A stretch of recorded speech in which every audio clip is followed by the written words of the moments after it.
सोनपुर गांव के एक छोर पर एक छोटा सा घर था जिसमें गौरी देवी अपनी 3 बेटियों के साथ रहती थी। तीनों बहनें खेत में काम करके अपना घर चलाती थीं। चंदा, जरा जल्दी चलो, अंधेरा होने से पहले घर पहुंचना है। हाँ दीदी, बस आती हूँ। ये मेरे पाँव में कांटा चुभ गया था। अरे बाप रे, रोज कुछ न कुछ होता है तुम्हें, कभी कांटा कभी चोट, इसलिए तो काम में भी इतनी देर लगाती हो। दीदी, मैंने पूरे दिन उतना ही काम किया जितना आप दोनों ने किया है। हाँ हाँ, बहुत काम करती हो तुम। बस करो तुम दोनों, रोज का यही झगड़ा है। पता नहीं ये जिंदगी कब बदलेगी। रोज यही खेत, यही धूप, यही थकान। दीदी, जिंदगी बदलती है, बस मेहनत करते रहना होता है। तुम बहुत भोली हो चंदा। मेहनत से क्या मिला हमें? न घर अच्छा है, न रहन सहन अच्छा है, और ऊपर से गांव वाले ताने मारते नहीं थकते। हाँ, आज फिर सावित्री काकी ने ताना मारा। कहने लगी 3 बेटियां हैं घर में और एक की भी शादी नहीं हुई। सुनकर बहुत बुरा लगा। ये लोग बहुत गलत हैं दीदी। हमें ये सब बातें कहने का उन्हें कोई हक नहीं। हक है या नहीं है, ये बाद में सोचना। पहले ये सोचो कि हमारी जिंदगी कैसे बदलेगी। मीरा दीदी 31 साल की हो गई है, मैं 27 की। अब तो शादी की उम्र भी निकलती जा रही है। काश मैं सुंदर होती। लोग कहते हैं सुंदर लड़कियों की शादी जल्दी होती है। मुझे देखो, काली हूँ, मोटी हूँ, कौन करेगा मुझसे शादी? दीदी, आप ये क्या कह रही हैं? आप बहुत अच्छी हैं। अच्छाई से शादी नहीं होती चंदा, रूप से होती है। काश मुझे कोई परी मिलती और मुझे खूबसूरती का वरदान देती। परी? अरे दीदी, उम्र हो गई है और अभी भी परियों की बातें करती हो।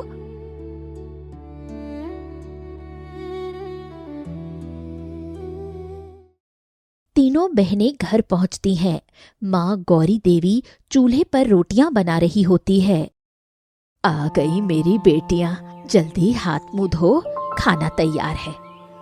माँ, आज मुखिया की पत्नी ने फिर से ताने मारे। क्या कहा उसने? वो तो आए दिन कुछ न कुछ कहती रहती है। वही पुरानी बातें माँ, हमारी शादी का ताना। दिल तो करता है भर भर कर सुनाऊं, लेकिन तुम मना करती हो। बेटियों, मैं जानती हूँ तुम सबका दर्द। तुम्हारे पिता अगर होते तो आज ये दिन ना देखना पड़ता। मैंने पूरी कोशिश की, लेकिन लड़के वाले दहेज मांगते हैं जो हम दे नहीं सकते। माँ, तुम परेशान मत हो, सब ठीक हो जाएगा। कैसे ठीक होगा बेटा? खाना खाओ, बात बाद में करेंगे। रात हो गई, सभी सो गए, लेकिन चंदा को नींद नहीं आई। वो उठकर बाहर आ गई और आसमान की तरफ देखने लगी। माँ कितना दर्द सहती हैं, दोनों दीदी भी दुखी हैं। काश मैं कुछ कर पाती इन सब के लिए। तभी अचानक आसमान में एक रोशनी चमकी और धीरे धीरे जमीन की तरफ उतरने लगी। ये क्या है? ये रोशनी कहाँ से आ रही है? रोशनी और तेज हुई और देखते ही देखते एक बेहद खूबसूरत स्त्री प्रकट हुई। उसके सफेद वस्त्र थे, सिर पर एक चमकता हुआ मुकुट था और उसके पीछे 2 चमकीले पंख थे। आप कौन है और यहाँ क्यों आई हैं? मुझे डर लग रहा है। घबराओ मत बेटी, मैं रोशनी हूँ, एक परी। मुझे तुम्हारे दर्द की आवाज सुनाई दी, इसलिए मैं यहाँ आई हूँ। परी? सच में? मेरी दीदी कह रही थी आज, और लेकिन ये कैसे हो सकता है? होता है बेटी, जब कोई सच्चे मन से किसी की मदद चाहता है तो आसमान भी सुनता है। अब बताओ, तुम्हारे घर में क्या दुख है? परी माँ, हम 3 बहनें हैं। माँ अकेली है, पिताजी नहीं रहे। हम मेहनत तो करते हैं, लेकिन गांव वाले हमें ताने देते हैं। दोनों दीदियों की शादी नहीं हो रही। माँ रोती है, मैं कुछ नहीं कर पा रही। बेटी, तुम्हारे मन में अपने लिए कुछ नहीं है, सिर्फ अपनों के लिए सोच रही हो। परी माँ, मेरी खुशी तो उन्हीं की खुशी में है। ठीक है, मैं तुम तीनों बहनों को एक एक वरदान देना चाहती हूँ, लेकिन वरदान कल सुबह मिलेगा। तीनों बहनों को एक साथ उस जंगल के बीच आना होगा जहाँ पीपल का पुराना पेड़ है। हाँ परी माँ, मैं दोनों दीदियों को लेकर आऊंगी।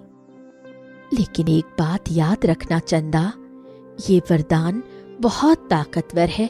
अगर सोच समझकर मांगा तो फायदा होगा, नहीं तो नुकसान भी हो सकता है। जी परी माँ। रोशनी परी एक चमक के साथ गायब हो गई। चंदा आंखें मलकर देखती है मानो सपना था। नहीं, ये सपना नहीं था, ये सच था। मुझे अभी दोनों दीदियों को जगाना होगा। चंदा अंदर जाकर पहले मीरा दीदी को उठाती है, फिर सुनैना दीदी को। क्या हुआ चंदा, इतनी रात को क्यों उठाया? दीदी उठो, कुछ जरूरी बात करनी है। अरे नींद बहुत अच्छी आ रही थी, क्या है? दीदी, एक परी आई थी अभी, उसने कहा कि कल सुबह हम तीनों उस पुराने पीपल के पेड़ के पास जाएं। वो हम तीनों को वरदान देंगी। तुम्हें नींद में कोई सपना आया होगा चंदा। नहीं दीदी, मैंने अपनी आंखों से देखा, वो सच में थी। सफेद कपड़े, चमकता मुकुट, पंख थे उनके। सच में? तो फिर वरदान में मैं खूबसूरती मांगूंगी, एकदम अप्सरा जैसी सुंदरता। और मैं ढेर सारा धन मांगूंगी, इतना धन कि 7 पुश्तें बैठकर खाएं। दीदी, परी माँ ने कहा था कि सोच समझकर मांगना, जल्दी मत करना। हाँ हाँ, सोच लिया, मैंने तो बहुत पहले से सोचा हुआ है। काश दोनों दीदी समझती। परी माँ ने कहा था कि गलत वरदान से नुकसान भी हो सकता है।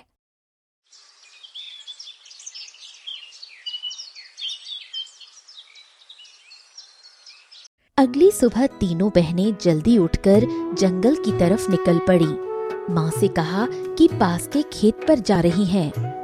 चंदा, सच में वरदान मिलेगा ना? मैं कितने सालों से सोच रही थी, काश मैं सुंदर हो जाऊं और मैं धनवान। फिर देखना, उस सावित्री काकी को मुंह बंद करना होगा।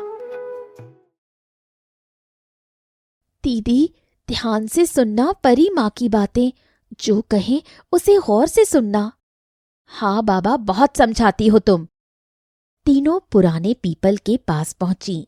चारों तरफ सन्नाटा है। पेड़ के नीचे घास पर ओस की बूंदें हैं। तभी एक चमक होती है और रोशनी परी प्रकट हो जाती है।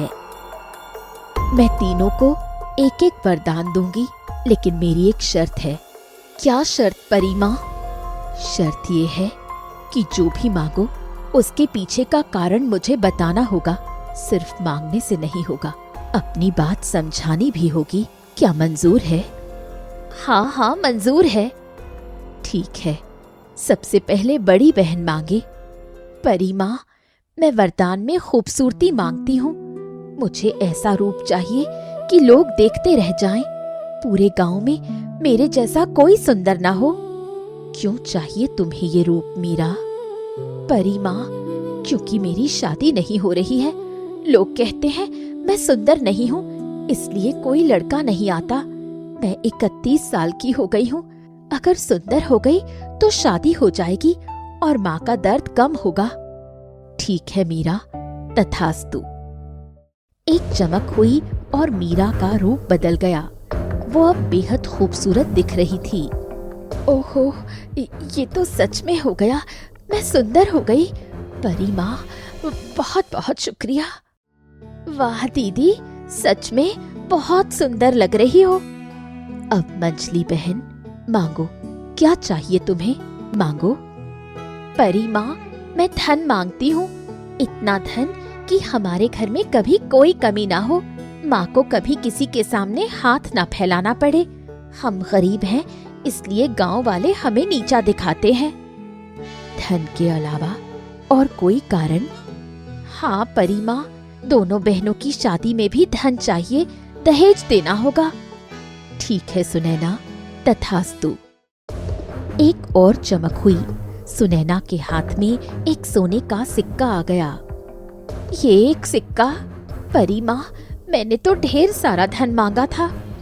ये सिक्का जादुई है सुनैना, इसे जब चाहो उपयोग करो, ये खाली नहीं होगा।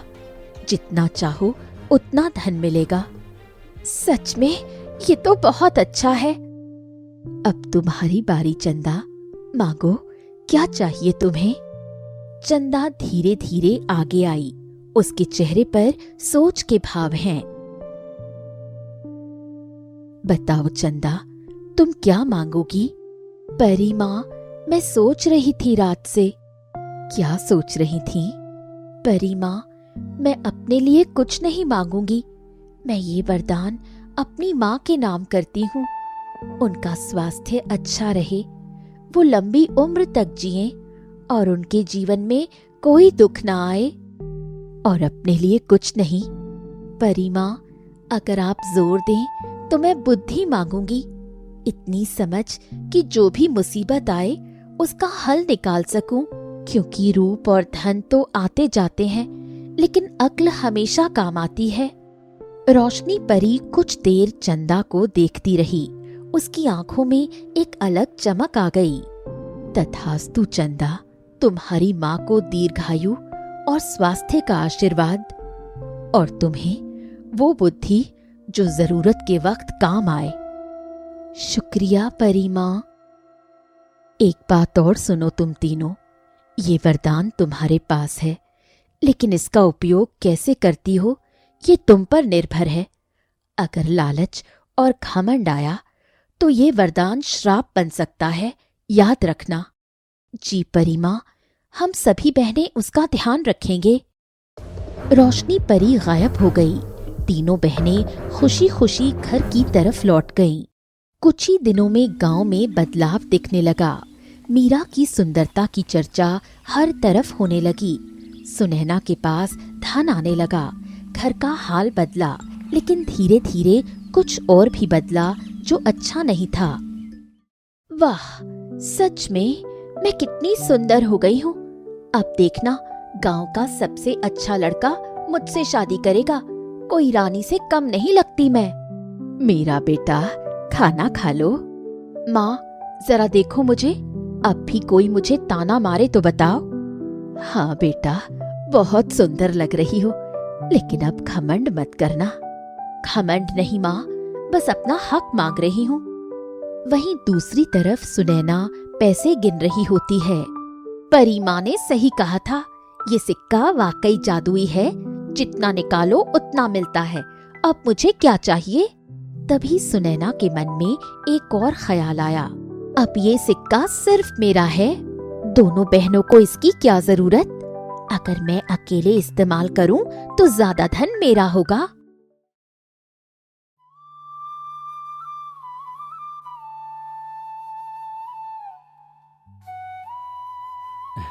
मैंने पहले कभी नहीं देखा तुम्हें इस तरह।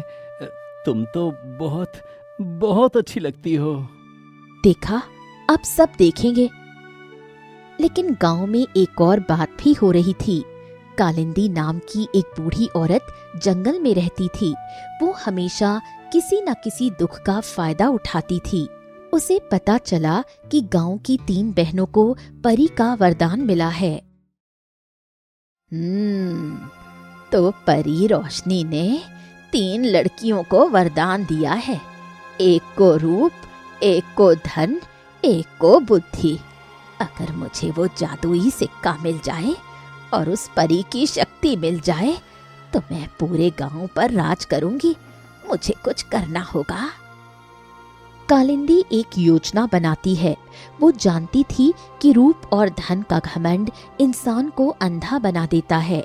उसने सोचा कि मीरा और सुनैना को अपने जाल में फंसाना मुश्किल नहीं होगा। कालिंदी एक बूढ़ी साधारण औरत का रूप बनाकर सुनैना के पास आई। बेटी, रुको जरा, क्या तुम गौरी देवी की बेटी सुनैना हो? हाँ, मैं हूँ। आप कौन हैं? मैं पास के गांव से हूँ बेटा। मुझे एक बात पूछनी थी।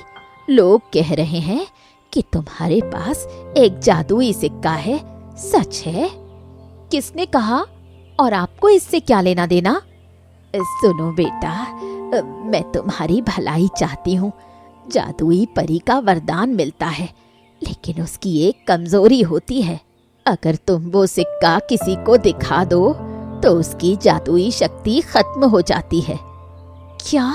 सच में? हाँ बेटा, इसलिए उसे छुपा कर रखना। और सुनो, अगर तुम उस सिक्के को मेरे एक खास मंत्र से और शक्तिशाली बनाना चाहती हो तो मेरे पास आना। मैं जंगल में रहती हूँ। और शक्तिशाली मतलब और ज्यादा धन? हाँ बेटा, 10 गुना। लेकिन अकेले आना, किसी को बताना मत। कालिंदी वहां से चली जाती है। सुनैना के मन में लालच जाग उठा। 10 गुना धन? मैं जरूर जाऊंगी और किसी को नहीं बताऊंगी, वरना हिस्सा मांगेंगे।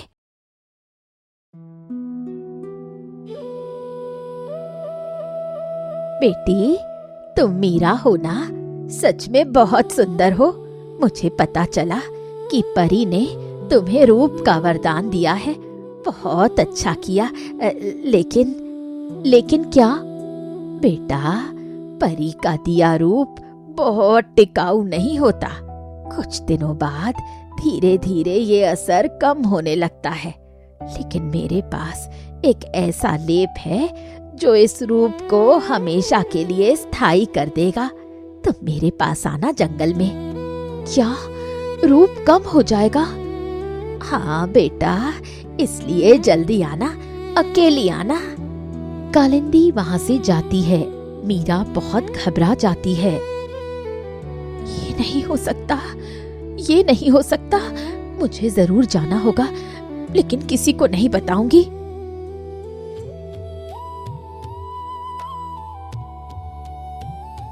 शाम को चंदा खेत से लौटी तो घर में ना मीरा दीदी थी, ना सुनैना दीदी। माँ परेशान बैठी थी। माँ, दोनों दीदी कहाँ है? मुझे नहीं पता बेटा। दोपहर से गई हैं, वापस नहीं आई। क्या? दोपहर से? माँ, क्या उन्होंने बताया कहाँ जा रही हैं? नहीं बेटा, बस कहा कि थोड़ी देर में आएंगी। कुछ गड़बड़ है। दोनों दीदी एक साथ क्यों गायब होंगी और बताया भी नहीं? चंदा पड़ोसियों से पूछती है। पता चलता है कि दोनों को जंगल की तरफ जाते देखा गया था। जंगल? इस वक्त जंगल क्यों जाएंगी दोनों? चंदा तुरंत साधु महाराज के पास गई, जो गांव के बाहर एक पेड़ के नीचे रहते थे। साधु महाराज, मुझे आपसे मदद चाहिए। आओ बेटी, क्या हुआ? बहुत घबराई हुई हो। महाराज, मेरी दोनों बहनें जंगल में गई हैं और वापस नहीं आई हैं। मुझे डर लग रहा है। बेटी, उस जंगल में कालिंदी रहती है। वो एक दुष्ट औरत है। वो कई लोगों को धोखे से अपने जाल में फंसा चुकी है। क्या? तो मेरी दीदी? घबराओ मत, लेकिन जल्दी करो। कालिंदी शक्तिशाली है। वो लालच और घमंड का फायदा उठाती है। महाराज, मैं कैसे बचाऊं दोनों दीदियों को? ये लो, इस पोटली में 5 जड़ी बूटियां हैं, लेकिन ये तभी काम करेंगी जब तुम सच्चे मन से अपनी बहनों को बचाना चाहती हो। और हाँ, जाने से पहले परी माँ को याद करो। परी माँ को? हाँ, उन्होंने तुम्हें बुद्धि का वरदान दिया है। वो वरदान जरूरत पड़ने पर ही काम करता है। जब तुम्हें सबसे ज्यादा जरूरत होगी, तुम्हारे मन में सही रास्ता अपने आप दिखेगा। ठीक है महाराज। चंदा पोटली लेकर जंगल की तरफ दौड़ी। झोपड़ी के अंदर मीरा और सुनैना दोनों एक जगह बैठी हैं। उनके सामने कालिंदी बैठी मंत्र पढ़ रही है। अब जल्दी करो मीरा, अपना हाथ आगे करो। ये लेप, ये सच में मेरे रूप को हमेशा के लिए रखेगा ना? हाँ हाँ, जल्दी करो। लेकिन मुझे कुछ अजीब लग रहा है। आप तो मेरे सिक्के की शक्ति 10 गुना करने वाली थी। पहले वो बताओ। सब होगा, पहले ये काम करने दो। नहीं नहीं, ये ठीक नहीं लग रहा। तभी झोपड़ी का दरवाजा खुला और चंदा अंदर आ गई। दीदी, शुक्र है दोनों ठीक हो। चंदा, तुम यहाँ कैसे? तुम कौन हो? यहाँ कैसे आए? मैं इन दोनों की बहन हूँ और मैं इन्हें लेने आई हूँ।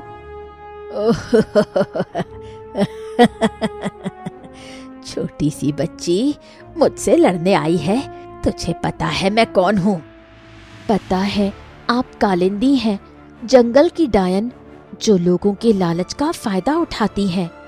बहुत ज्यादा बोलती है तू। अब तू भी यहीं रहेगी। कालिंदी एक काला धुआं फेंकती है। चंदा एक तरफ हट जाती है। ये क्या है? ये तो सच में डायन है। हमें यहाँ क्यों लाया गया है? चुप रहो। मुझे ये जादुई सिक्का चाहिए और उस परी की शक्ति चाहिए। अगर वो वरदान मुझे मिल जाए तो मैं पूरे गांव पर राज करूंगी। महाराज ने कहा था कि जरूरत पड़ने पर बुद्धि काम आएगी। मुझे सोचना होगा। कालिंदी शक्तिशाली है, सीधे लड़कर नहीं जीत सकते, लेकिन हर बुराई की कोई कमजोरी होती है। चंदा एक पल के लिए आंखें बंद करती है। तभी उसके मन में एक ख्याल आता है। कालिंदी, रुको। आप परी माँ की शक्तियाँ चाहती हैं, लेकिन वो शक्ति सिक्के में नहीं है। वो वरदान तो हम तीनों के अंदर है, और वरदान तभी काम करता है जब हम तीनों एक साथ होते हैं। क्या?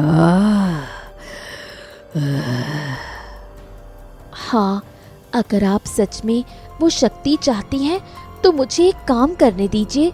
मुझे अपनी दोनों बहनों का हाथ थामने दीजिए, तभी वो शक्ति आप तक जाएगी। ठीक है, लेकिन कोई चालाकी की तो ठीक नहीं होगा। चंदा मीरा और सुनैना के पास जाती है और उनका हाथ थाम लेती है। दीदी, डरना मत। जब मैं कहूँ तो एक साथ पोटली पर फूंक मारना। तीनों ने एक साथ पोटली पर फूंक मारी। पोटली से एक तेज रोशनी निकली जो पूरी झोपड़ी में फैल गई। नहीं, ये क्या हो रहा है? रोशनी इतनी तेज थी कि कालिंदी की आंखें बंद हो गईं। वो जमीन पर गिर पड़ी। दीदी, जल्दी भागो यहाँ से। तीनों बहनें झोपड़ी से बाहर निकलकर दौड़ती हैं। कुछ दूर जाकर तीनों रुकती हैं। उनकी सांसें फूली हुई हैं। चंदा, तुमने ये कैसे किया? साधु महाराज ने पोटली दी थी, लेकिन दीदी, अगर तुम दोनों उस डायन के झांसे में नहीं आती तो ये नौबत नहीं आती। हाँ चंदा, हमने गलती की। वो बोली कि मेरा रूप कम हो जाएगा और मैं डर गई, और मैं और ज्यादा धन के लालच में आ गई।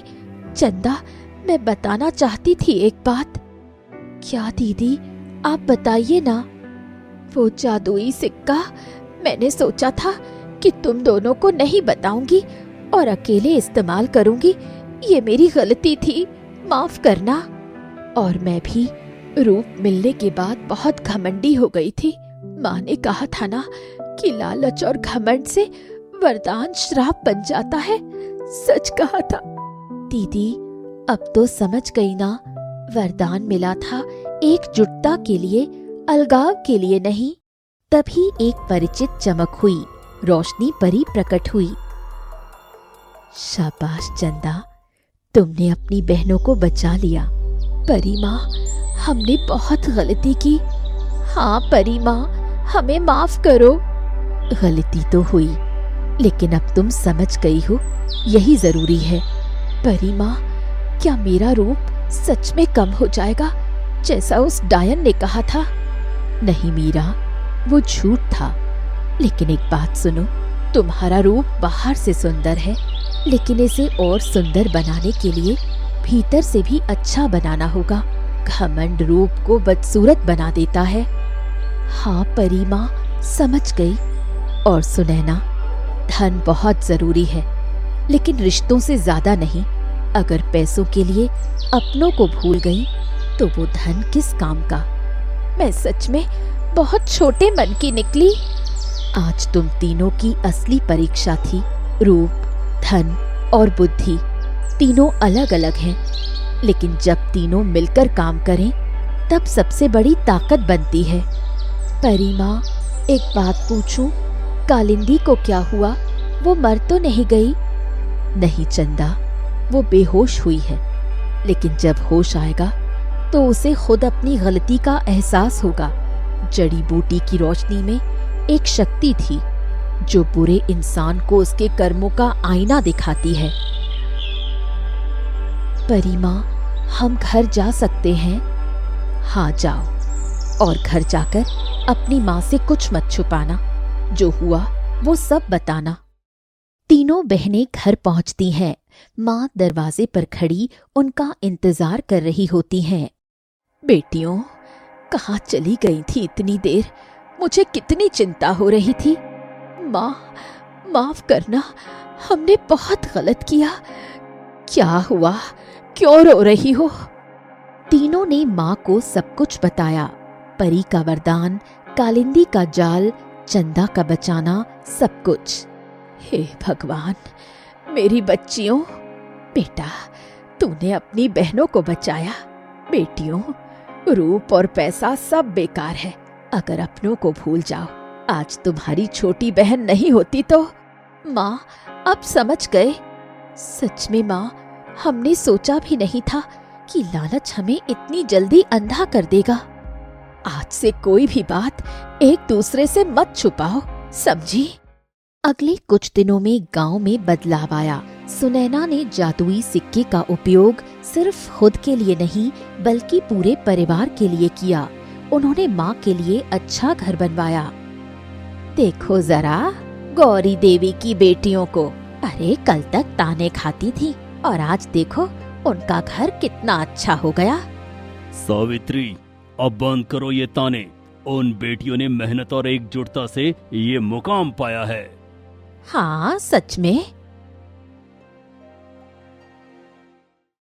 तभी वहां से गुजरती चंदा को मुखिया ने बुलाया। चंदा बेटा, रुको। मैंने सुना है कि तुमने अपनी बहनों को जंगल में बचाया, सच है?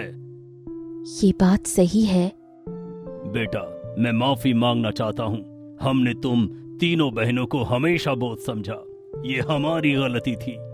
हाँ बेटा, मैंने जो ताने मारे उनके लिए माफी।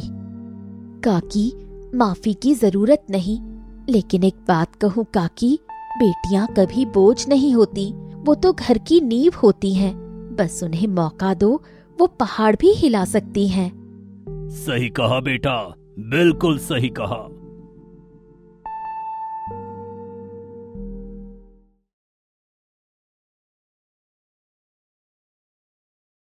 चंदा, सच में तुमने उस दिन बहुत हिम्मत दिखाई। हाँ, और मुझे शर्म आती है कि मैंने सिक्का तुम दोनों से छिपाया था। दीदी, सब भूल जाओ। लेकिन अब से कोई बात नहीं छुपाओगी ना? कभी नहीं, कसम। परी माँ ने मुझे बुद्धि का वरदान दिया था, लेकिन उस दिन जंगल में जब मैं सोच रही थी तब मुझे एहसास हुआ कि बुद्धि तो मुझे पहले से थी। परी माँ ने बस उस पर भरोसा करना सिखाया। सच में? हाँ दीदी, और तुम्हारा रूप भी पहले से था, बस उसमें घमंड नहीं था। परी माँ ने सिर्फ वो निखारा। और मेरे पास मेहनत पहले से थी, धन तो उसी का नतीजा था। बेटियों, तुम तीनों ही मेरा सबसे बड़ा वरदान हो। किसी परी ने नहीं, भगवान ने खुद दिया है। रात हुई, तीनों बहनें सो गईं, लेकिन चंदा को लगा कि कोई उसे बुला रहा है। वो बाहर आई। परी माँ, आप फिर आई? हाँ बेटा, बस आखिरी बार देखने आई थी। मेरा काम पूरा हो गया। तुम तीनों ने आज जो सीखा वो किसी वरदान से बड़ा है। परी माँ, क्या आप हमेशा के लिए जा रही हैं? जाना तो होगा बेटा, लेकिन जब भी तुम तीनों बहनें एकजुट रहोगी, जब भी माँ का दिल खुश होगा, मैं वहां होंगी। दिखूंगी नहीं, लेकिन रहूंगी। शुक्रिया परी माँ। रोशनी परी एक आखिरी बार चमकी और गायब हो गई। आसमान में एक टूटता हुआ तारा था जो शायद उनका जाना था। चंदा उसे देखती रही और मुस्कुराती रही।